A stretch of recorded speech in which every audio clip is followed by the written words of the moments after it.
For lunch break అంటారు. Lunch అంటే అర్ధగంట 45 నిమిషాలు ఉండాలి.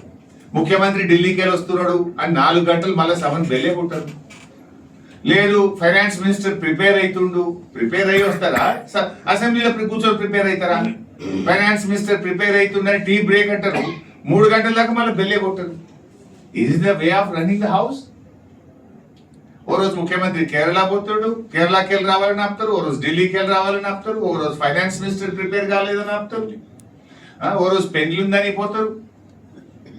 ఇదా పద్ధతి? అంటే అసలు కనీసము ఎక్కడ కూడా ఒక సమన్వయం లేదు. ప్రతిపక్షాన్ని సమన్వయం చేసుకొని ప్రతిపక్ష సభ్యులకు ఇన్ఫర్మేషన్ కూడా లేదు. ఒకరోజు నేను బడ్జెట్ మీద మాట్లాడాలి, టీ బ్రేక్ ఇచ్చారు. 12 o'clock టీ బ్రేక్ అన్నారు. ఇంకా 12:15కో 12:30కి స్టార్ట్ అయితే అసెంబ్లీలో కూర్చుంటే 3:30కి బెల్లు కొట్టిండు. అంటే 3:30 గంటలు ఎప్పుడు బెల్లు కొడతారని అన్నం తినకుండా కూర్చోవాలి. అంటే ఎంత సభ మర్యాదలను పూర్తిగా కాలరాసింది. There is no coordination at all. అంటే కావాలని లేట్ నైట్లు సభ నడిపితే సభ్యులు వెళ్ళిపోతారు, అటెన్షన్ డైవర్షన్ అవుతుంది, ఫోకస్ షిఫ్ట్ అవుతుంది అనేటువంటి ధోరణి. జనరల్ గా శాసనసభ జరిగేటప్పుడు ప్రభుత్వ కార్యకలాపాలు పెట్టుకోరు. వీళ్ళు హౌస్ అడ్జెంట్ చేసి ఒక చెక్ ఇచ్చేది ఉందని చెక్ ఇవ్వడానికి 3:30 గంటలు అసెంబ్లీ వాయిదా వేసింది. ఒక రోజు ఎలక్ట్రిసిటీ చెక్ ఇవ్వాలి. ఇది అసలు సభ జరిగేటప్పుడే పెట్టుకోవద్దు. అత్యవసరమైతే పెట్టుకుంటే కూడా 5 నిమిషాలు 10 నిమిషాలు టీ బ్రేక్ లో 10 నిమిషాలు పూర్తి చేసుకొని రావాలి. 3-3:30 గంటలు చెక్ ఇచ్చే పేరిట సభను వాయిదా వేసి విలువైనటువంటి సమయాన్ని వృధా చేసినారు. ప్రజా సమస్యలు చర్చకు రాకుండా సభను వాయిదా వేసుకొని గంటల తరబడి ఇవాళ సభా సమయాన్ని ఈ ప్రభుత్వం వృధా చేసింది. బిల్లులు గందరగోళం మధ్యనే బిల్లులు పాస్ చేసుకోవడం. ప్రధానమైన ప్రతిపక్షం బీఆర్ఎస్ పార్టీని 2 రోజులు సస్పెండ్ చేసి అనేక బిల్లులు అనేక పద్దులను కూడా గెలటిన్ చేసి చర్చ లేకుండా పాస్ చేసుకున్నారు. కావాలనే ప్రధానమైనటువంటి ఇరిగేషన్ 2వ రోజు ఉంటే దాన్ని చివరి రోజు పెట్టి మమ్మల్ని సస్పెండ్ చేసి చర్చకు రాకుండా బిల్లు పాస్ చేసుకునే ప్రయత్నం చేస్తున్నారు. బిల్లులు కూడా మొదటి వారం రోజులు ఎక్కడ బిల్లులు తేలేదు. అన్ని బిల్లులు చివరి రోజు పెట్టి లాస్ట్ రోజే అప్రాప్రియేషన్, లాస్ట్ రోజే 10 బిల్లులు, లాస్ట్ రోజే అన్ని పద్దులు. అంటే మీ ఉద్దేశం ఏంటి? చర్చ జరగద్దు. అసెంబ్లీ వారం రోజులు ఎక్స్టెండ్ చేయండి అని అడిగాం, దానికి ప్రభుత్వం ముందుకు రాలేదు. అంటే అసెంబ్లీ 10 దినాలు రోజు రోజుకు తగ్గిపోతా ఉన్నాయి. ఆ హేట్ స్పీచ్ బిల్లు తెచ్చి లాస్ట్ లో పెట్టిండ్రు. అనేక విమర్శలు రావడంతో తోక ముడిచిన పరిస్థితి. మేము ఏదైనా ఇష్యూస్ ప్రజా సమస్యలు మేము ప్రస్తావిస్తే పద్దులు ఉన్నాయి కదండి, పద్దుల మీద మాట్లాడండి అంటారు. పద్దులుంటే మరి చర్చ జరిగిందా? పద్దులన్నీ లాస్ట్ రోజు పెట్టి గెలిటింగ్ చేసుకొని పోతుంది. ఏదైనా పబ్లిక్ ఇష్యూ మూసీ మీద మాట్లాడినాము, ఉద్యోగస్తుల డిఏల గురించి, పిఆర్సీ గురించి మాట్లాడినాము, ఆర్టీసీని ప్రభుత్వ ఉద్యోగులుగా విలీనం చేసేటువంటి విషయం తెచ్చాము, ఆసరా పెన్షన్ 4,000కి ఎప్పుడు వేస్తారని అడిగాము, మహాలక్ష్మి 4,000 గురించి అడిగాము, 2,500 మహాలక్ష్మి కింద ఇస్తాం, ఎప్పుడు ఇస్తారు అని అడిగాము. ఏది అడిగినా పద్దుల మీద మాట్లాడుకుంటారు. పద్దులేమో చర్చ జరగకుండా గెలిటింగ్ చేసుకొని పారిపోతారు. ఇప్పుడు కేరళ ఎలక్షన్స్ ఉన్నాయి, మేము ఆడికి పోవాలి, 30వ తారీఖు అసెంబ్లీ ఖతం. అంటే మీ కేరళ ఎలక్షన్ మీకు ముఖ్యం కావచ్చు, ఈ రాష్ట్ర ప్రజలకు రాష్ట్ర శాసనసభ ముఖ్యం. బీఆర్ఎస్ పార్టీకి ఈ రాష్ట్ర ప్రజలు మాకు ముఖ్యం, ప్రజా సమస్యలు మాకు ముఖ్యం. మీరు కేరళ ఎలక్షన్స్ ఉన్నాయని 30వ తారీఖు అసెంబ్లీ బంద్ చేసి మొత్తం క్యాబినెట్ ఇవాళ కేరళకు తమిళనాడుకు పోయింది. Is it the way? మీకు రాష్ట్రం ముఖ్యమా, రాష్ట్ర ప్రజలు ముఖ్యమా, ఈ శాసనసభ ప్రతిష్ట ముఖ్యమా, మీ కేరళ ఎలక్షన్స్ ముఖ్యమా? ఒక షార్ట్ డిస్కషన్ కూడా డిస్కషన్ కు రాలేదు. ప్రజలు ఎదుర్కొంటున్నటువంటి 19 సమస్యల మీద బీఆర్ఎస్ పార్టీ షార్ట్ డిస్కషన్ పెట్టాలని మేము బీఏసీ మీటింగ్ లో స్పీకర్ గారికి, ప్రభుత్వానికి మా తరఫున ప్రతిపాదించాం. సరే, మేము ప్రతిపాదించిన ప్రజా సమస్యలపై ఏ ఒక్క అంశం మీద ప్రభుత్వం చర్చకు ముందుకు రాలేదు. పోనీ ప్రభుత్వమైన జనరల్ ఏం చేస్తాయంటే గవర్నమెంట్స్ వాళ్ళ స్కీమ్స్, ఫ్లాగ్షిప్ ప్రోగ్రామ్స్ మీద షార్ట్ డిస్కషన్ పెడుతూ ఉంటారు. వాళ్ళు ఒక్క స్కీమ్ మీద, ఒక ఫ్లాగ్షిప్ ప్రోగ్రామ్ మీద కూడా ప్రభుత్వం కూడా చర్చకు పెట్టలేదు. అంటే వాళ్ళు చేసిందేమి లేదు కనుక, అంతా అరకొరగా ఆగమాగం చేసింది కనుక కనీసం వాళ్ళ కార్యక్రమాల మీద కూడా చర్చ పెట్టడానికి ప్రభుత్వం సాహసించలేకపోయింది, భయపడ్డది. సభా సాంప్రదాయాలను పూర్తిగా తిలోదకాలిచ్చారు. అసలు ఒక నియమము, నిబంధన, సభా మర్యాద, ప్రతిపక్షాల పట్ల కనీస గౌరవం లేకుండా అన్నిటినీ తుంగలో దొక్కింది ప్రభుత్వం. ముఖ్యమంత్రి గారు అయితే ఈ శాసనసభలో తొండల భాష, కండల భాష దీన్ని వాడుకునేందుకు ఉపయోగించుకున్నారు తప్ప ప్రజా సమస్యల మీద, ప్రతిపక్షాలు అడిగిన సమస్యల మీద ఒక్క దాని మీద కూడా సూటిగా సమాధానం చెప్పలేదు. Always diversion politics. ప్రతిసారి ప్రభుత్వం డిఫెన్స్ లో పడ్డప్పుడల్లా ప్రతిపక్షాల మీద ఎదురుదాడికి పాల్పడడం, గత 10 ఏళ్ల గురించి మాట్లాడడం, తొండల భాష మాట్లాడు, కండల భాష మాట్లాడు. ఇది సంస్కారం కాదు. సభానాయకుడికి ఆ హోదాకు తగిన వ్యవహారం కానే కాదు. ప్రజల పక్షాన ప్రతిపక్షం ప్రశ్నించడాన్ని ఈ ప్రభుత్వం జీర్ణించుకోలేకపోయింది. బేసికల్లీ ప్రతిపక్షం ఈజ్ మెంట్ ఫర్ పీపుల్. ప్రజల పక్షాన్ని ప్రశ్నించడానికే ప్రతిపక్షం. ప్రభుత్వ తప్పిదాలు ఎత్తి చూపడానికే ప్రతిపక్షం. ప్రజలకు ఇచ్చిన హామీలు అమలు జరగనప్పుడే ఆ హామీలు అమలు చేయండి అని ప్రశ్నించడానికే ప్రతిపక్షం. ఆ బాధ్యతను బీఆర్ఎస్ పార్టీ నిర్వహిస్తా ఉంటే ఈ ప్రభుత్వం జీర్ణించుకోలేకపోతా ఉంది. ప్రశ్నోత్తరాల సమయం నుంచి మొదలుకొని బిల్లుల ఆమోదం వరకు ప్రతిసారి కూడా ప్రభుత్వ తీరు ఎట్లా ఉందంటే ఈ ప్రభుత్వానికి శాసనసభ అంటే ఒక గౌరవం లేదు, కనీస మర్యాద లేదు అనేటువంటిది స్పష్టంగా తేలిపోయింది.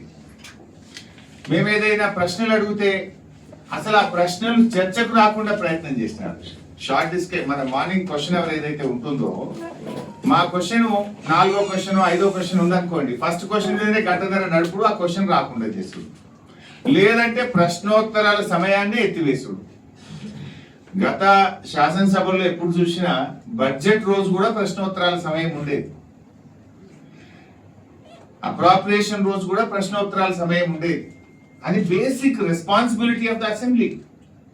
కానీ ఎంత ఛాన్స్ దొరికితే అంత ప్రశ్నోత్తరాల సమయాన్ని లేకుండా చేయడం. గవర్నర్ ప్రసంగం రోజు 2 రోజులు గవర్నర్ ప్రసంగం మీద చర్చ, ప్రభుత్వ సమాధానం, 3 రోజులు ప్రశ్నోత్తరాల సమయాన్ని ఎత్తేసినారు.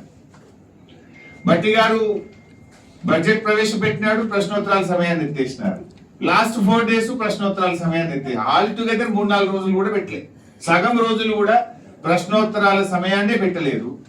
ఆ పెట్టిన సగం రోజులు కూడా మా ప్రశ్నలు 8వ ప్రశ్న 9వ ప్రశ్నగా పోస్ట్ చేయడం, ఆ ప్రశ్న రాకుండా చేయడం, చర్చకు రాకుండా చేయడం.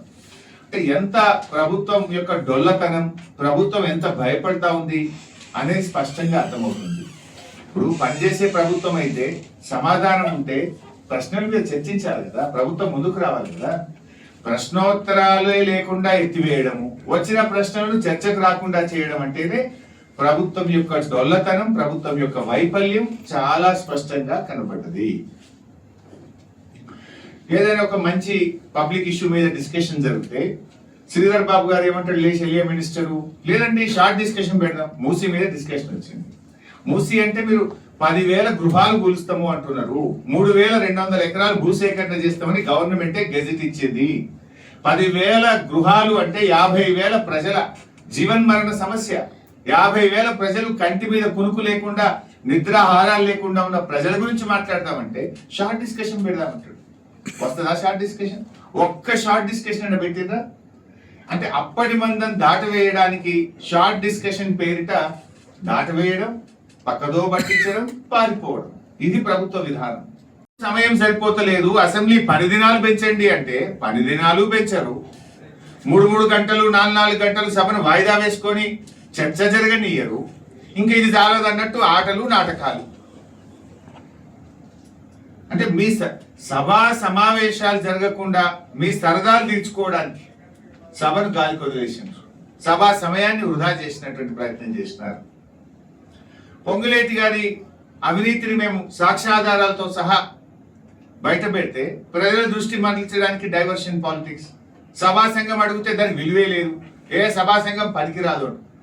మీరు సభా సంఘం ని తక్కువ చేయడం అంటే శాసనసభను తక్కువ చేయడం, అసెంబ్లీకి శాసనసభ్యులకు ఉన్న గౌరవాన్ని తగ్గించడం. శాసనసభా సంఘం అంటే ఏంటి? అన్ని పక్షాలతో, అన్ని రాజకీయ పార్టీల శాసనసభ్యులతో ఏర్పడేదే శాసనసభా సంఘం. అంటే మీరు శాసనసభ గౌరవాన్ని సభ్యుల గౌరవాన్ని ప్రతిష్టను తగ్గించే విధంగా సభా సంఘం వ్యయము సభా సంఘం దండగా అనే రీతిలో ప్రభుత్వం సమాధానం ఇస్తా ఉంది. రెడ్ హ్యాండెడ్ గా ప్రభుత్వ అక్రమాలను మేము బయట పెట్టే ప్రయత్నం చేస్తే ముఖ్యమంత్రి గారు ఏ సాక్ష్యాధారాలు లేకుండా మా మీద ఆరోపణలు చేసి డైవర్షన్ పాలిటిక్స్ పాల్పడే ప్రయత్నం చేస్తా ఉన్నారు.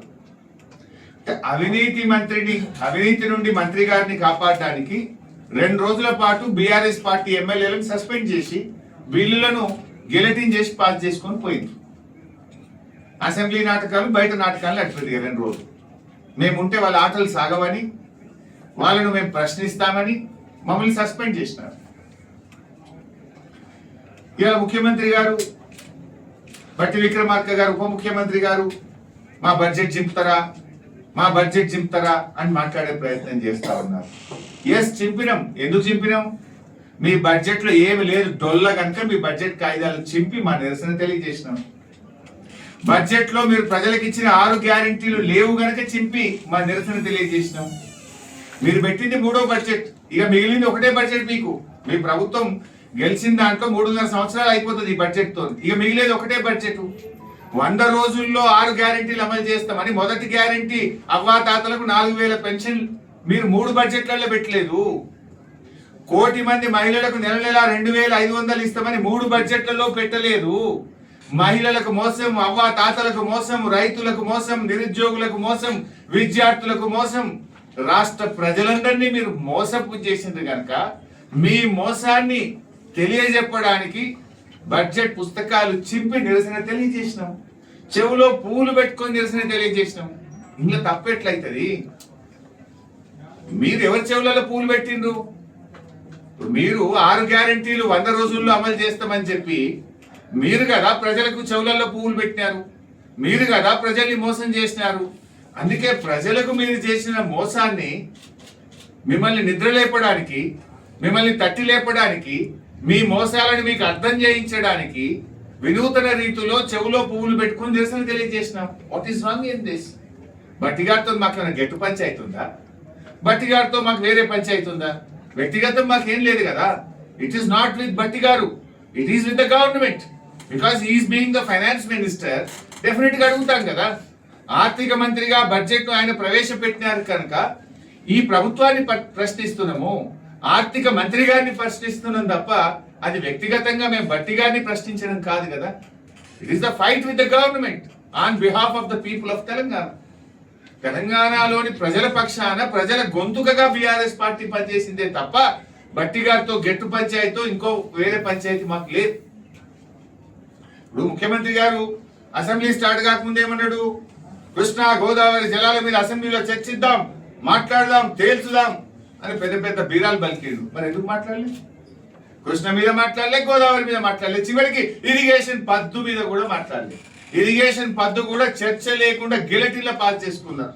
ఇరిగేషన్ పద్దు చర్చకు వచ్చినప్పుడు మమ్మల్ని అసెంబ్లీ నుంచి సస్పెండ్ చేసుకొని ఏకపక్షంగా పాస్ చేసుకున్నారు. మరి ఏం ముఖ్యమంత్రి గారు, నువ్వే చెప్పినావు కదా కృష్ణా గోదావరి జలాల మీద అసెంబ్లీలో చర్చిద్దాం, ఎందుకు పారిపోయినావు? ఎందుకు చర్చించలేదు అని అడుగుతా ఉన్నాం. మేము బీఆర్ఎస్ పార్టీగా ఈ ప్రభుత్వాన్ని అనేక విషయాలను ఎత్తి కూడా చూపగలిగినాం. ప్రభుత్వ ఉద్యోగాల విషయంలో ముఖ్యమంత్రి గారు చేస్తున్న తప్పుడు ప్రచారం అని శాసనసభ సాక్షిగా రుజువు చేసినాం. మేము బీఆర్ఎస్ పార్టీ ఒక ప్రశ్న వేస్తే మా ప్రశ్నకు శాసనసభలోనే ప్రభుత్వం సమాధానం ఇచ్చింది.